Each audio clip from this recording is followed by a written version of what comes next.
sommes ici devant l'hôtel de ville de Saint-Leu. Comme vous pouvez le voir, c'est un bâtiment fait de pierres volcaniques et de bardeaux de bois sur le toit. Le premier bâtiment était un bâtiment en bois, donc je vous ai amené ici une petite illustration. Il a été construit à la fin du XVIIIe siècle. À la suite d'une série de cyclones au début du XIXe siècle, ce bâtiment en bois va être complètement détruit. Puis il va être reconstruit en pierre. Enfin, à la fin du XIXe siècle, lorsqu'il est cédé à la municipalité, il va subir une grande transformation pour devenir le bâtiment que vous voyez actuellement devant vous.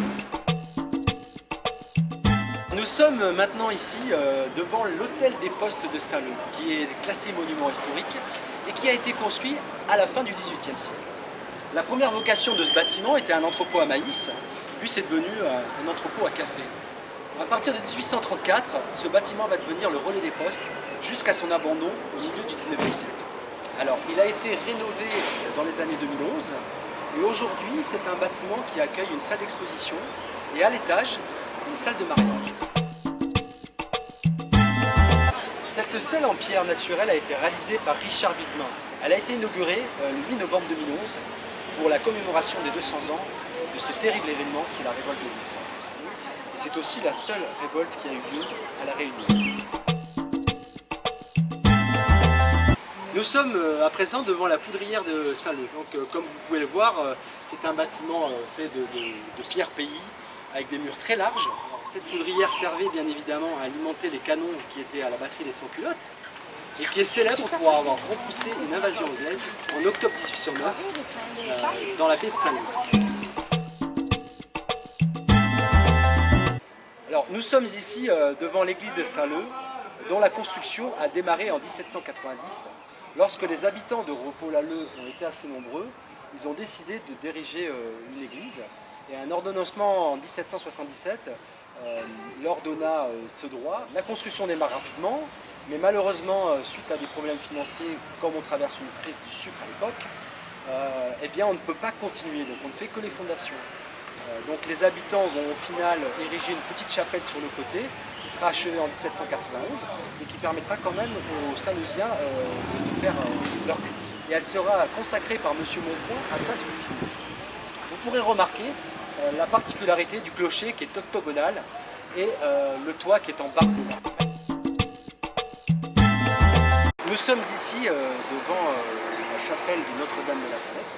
Donc en mars 1859 arrive un navire à La Réunion qui s'appelle le Mascareign.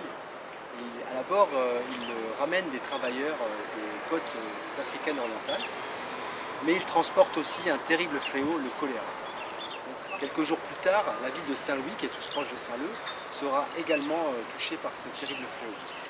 Cette épidémie va faire 2700 morts à La Réunion. Le père Cessac, qui a été ordonné prêtre le jour de l'apparition de la Salette en Isère, fait une promesse publique que si sa ville est épargnée, il érigera une chapelle en l'honneur de Notre-Dame de la Salette.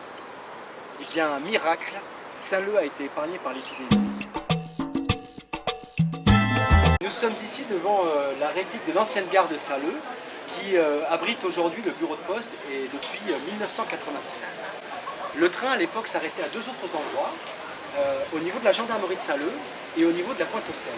On avait une ligne entre Saint-Pierre et Saint-Benoît qui totalisait 126 km de voies ferrées. Et vous avez les deux viaducs de la petite et de la grande ravine. Alors nous sommes ici devant le port de Saint-Leu qui est actuellement en phase d'agrandissement. Jusqu'au milieu du XXe siècle, la Compagnie des Indes a créé une marine qui s'appelle la marine Chaloupe, qui est de l'autre côté, à la ravine Chaloupe. Donc c'est une marine qui a été créée pour décharger et pour charger le café et le sucre. Les bateaux accostaient et on avait des petits bateaux, des chaloupes, qui venaient débarquer les marchandises. C'est pour ça qu'on appelle ça la ravine Chaloupe aujourd'hui.